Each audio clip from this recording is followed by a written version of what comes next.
जिसने पूछा ও মাই god, you look beautiful. চেহারাটা এরকম করে রেখেছিস কেন?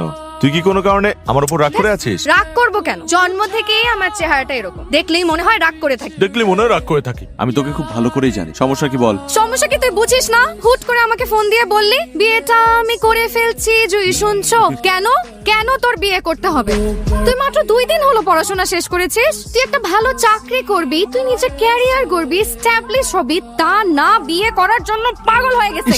কানের কাছে চিৎকার করছে। এই কথা যদি পাত্রীর মা বলতো তাহলে একটা কথা ছিল, সে আমাকে বলতে পারতো যে তুমি যে আমার মেয়েকে বিয়ে করতে চাও কি করো, তখন আমি বলবো আমি বেকার, আমি কিছুই করি না। তারপর সে আবার আমাকে জিজ্ঞেস করতো যে তুমি আমার মেয়েকে খাওয়াবে কি, আমি বলতাম আমি যা খাই তাই খাবে। তারপর সে যদি আরো রাগান্বিত অবস্থায় আমাকে জিজ্ঞেস করতো যে আমার মেয়েকে কি তুমি সুখী রাখতে পারবে, তখন আমি বলতাম এই প্রশ্নটা আপনি আমাকে না করে আপনার মেয়েকে প্রশ্ন করুন যে সে কি আমাকে সুখী রাখতে পারবে কি না। আচ্ছা, আর আজবের কি আছে এখানে? বিয়ের যত অ্যারেঞ্জমেন্ট, যত